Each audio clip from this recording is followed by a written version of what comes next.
முன்னாள் குடியரசுத் தலைவர் அப்துல் கலாமின் 85வது பிறந்த நாளை முன்னிட்டு ராமநாதபுரம் மாவட்டம் பேக்கரும்பில் அவரது நினைவிடத்தில் மணிமண்டபம் அமைப்பதற்கான பணிகள் தொடங்கப்பட்டுள்ளன.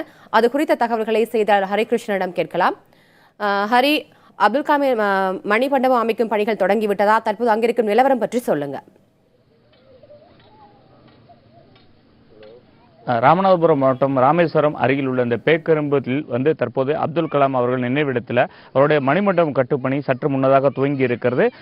2.50 ஏக்கர் பரப்பளவில் 50 கோடி மதிப்பில் மணிமண்டபம் கட்டும் பணிகள் தற்போது துவங்கி இருக்கிறது. இந்த நிகழ்ச்சியை பொறுத்தளவுக்கு இந்த பரப்பளவில் உள்ள இடங்களில் முதற்கட்டமாக மணிமண்டபம் கட்டி முடிக்கப்படும். அதாவது இன்றிலிருந்து பணிகள் துவங்கி இருக்கிறது. இன்னும் ஒரு வருட காலத்திற்குள்ளாக மணிமண்டபங்கள் கட்டி பொதுமக்களின் பார்வைக்கு திறந்துவிடப்படும் என்று அறிவிக்கப்பட்டிருக்கிறது.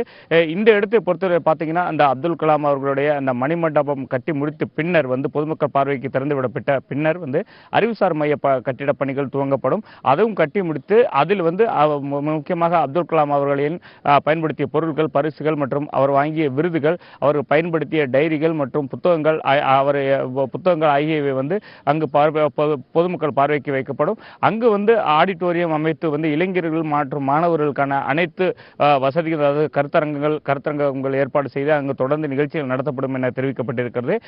இந்த மிக முக்கியமாக மணிமண்டபம் கட்டி முடிக்கப்பட்ட பின்னர் அறிவுசார் மையம் கட்டி அதில் மாணவர்கள் மற்றும் இளைஞர்கள் அதிக அளவு பயன்படுவதற்கு ஏற்பாடுகள் செய்யப்பட்டுள்ளதாக தெரிவிக்கப்பட்டிருக்கிறது. ரத்திகா.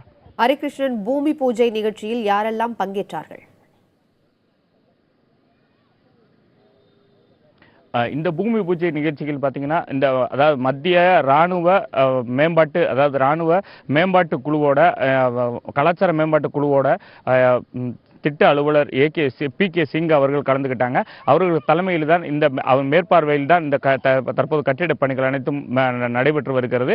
அவர்கள் மற்றும் அப்துல் கலாம் அவர்களுடைய மூத்த சகோதரர் மரக்காயர் அவர்கள் மற்றும் அவர் குடும்பத்தினர்கள், சலீம் உள்ளிட்ட அவர்கள் குடும்பத்தினர்கள் மற்றும் பொதுமக்கள் ஏராளமானவர். இது மட்டுமல்லாது பல்வேறு அமைப்புகள், ராமநாதபுரம் சார்பாக பல்வேறு அமைப்புகளை சார்ந்தவர்கள் இந்த பூமி பூஜையில் கலந்துக்கிட்டாங்க.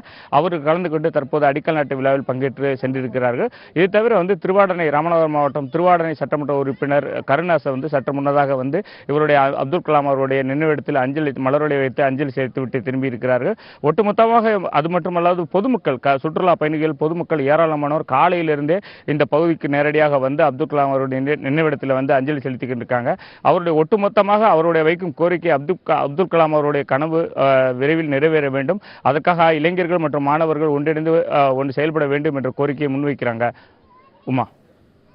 ஹரிகிருஷ்ணன், அப்துல் கலாம் நினைவிடத்தில் மணிமண்டபம் அமைக்கும் பணி தொடங்கி இருக்கிறது. இது குறித்து உங்களுடைய கள தகவல்களுக்கு நன்றி.